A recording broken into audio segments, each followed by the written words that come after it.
আচ্ছা, আমাদের ওয়ার্ডে যে ম্যাক্রোস অপশনটি দেখানো হয়েছিল, আমরা এই অপশনটি এখন দেখব। আমরা ওয়ার্ডটা ওপেন করে নিচ্ছি, উইন্ডোজ আর বাটন প্রেস করে এখানে উইন ওয়ার্ড, ওকে, অথবা এন্টার। ব্ল্যাঙ্ক ডকুমেন্ট নিয়ে নিচ্ছি।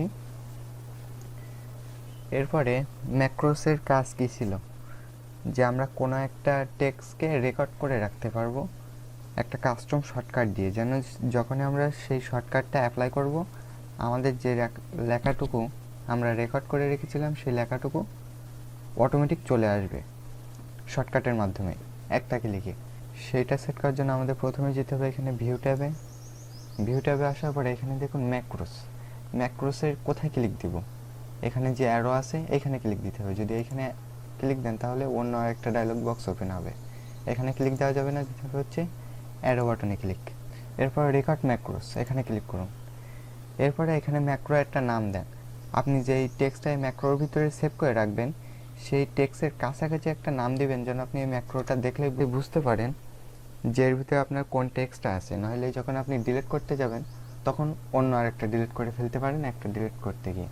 তো এখানে যে কোনো একটা নাম দিয়ে দেন। আমি আমার নাম লিখবো এর ভিতরে, সেজন্য আমি দিচ্ছি NAME, নেম। ওকে, ম্যাক্রোর নাম দেওয়া হয়ে গেলে এখানে দিবেন কিবোর্ড সিলেক্ট করুন। তাহলে এখানে আরেকটা ডায়লগ বক্স আসবে, কাস্টম কিবোর্ড। এখানে প্রথমে প্রেস নিউ শর্টকাট কি, এখানে নতুন একটা শর্টকাট কি ব্যবহার করতে হবে যেটা অন্য কোথাও এই ওয়ার্ডের ভিতরে ইউজ হচ্ছে না। যেমন আমরা জানি Ctrl+L দিলে লেফট অ্যালাইনমেন্ট হয়, Ctrl+R দিলে রাইট অ্যালাইনমেন্ট হয়, কিন্তু আমরা এখানে দিয়ে দেখি Ctrl+L। দেখেন যখন আমরা Ctrl+L দিলাম তখন এখানে বলছে কারেন্ট অ্যাসাইন টু লেফট প্যারাটাকে আমাদের লেফট অ্যালাইনমেন্ট করার জন্য এই শর্টকাটটা ইউজ হয়। সেজন্য আমাদের এমন কি চাপতে হবে যেটা একদম নতুন। যেমন আমি দিচ্ছি Ctrl+5, সরি আগে Ctrl+Lটা মুছে দিতে হবে। এখানে দিচ্ছি Ctrl+4। দেখুন এবার কি বলছে, এখানে বলছে আনঅ্যাসাইন্ড। এই শর্টকাটে আমাদের এখন কোনো কিবোর্ড নাই, তো এই শর্টকাটটা দেওয়ার পরে আমরা অ্যাসাইনে ক্লিক দেবো, তাহলে এটা কারেন্ট কিসের ভিতরে অ্যাসাইন হয়ে যাবে। এবার ক্লোজ দেন। দেখুন মাউসের সঙ্গে একটা রেকর্ডের আইকন চলে আসছে। এবার আপনি যেটাই লিখবেন সেটা আপনার ম্যাক্রোসের ভিতরে রেকর্ড হবে। আমি লিখছি আমার নামটা, যেহেতু আমার নামটা আমি ম্যাক্রোসের ভিতরে রেকর্ড রাখতে চাচ্ছি, লিখে দিই।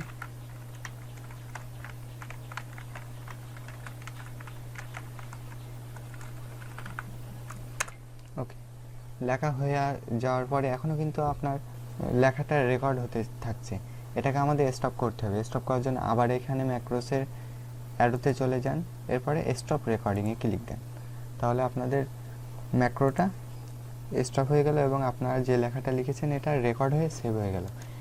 এবার আমি এই লেখাটাকে মুছে দিচ্ছি।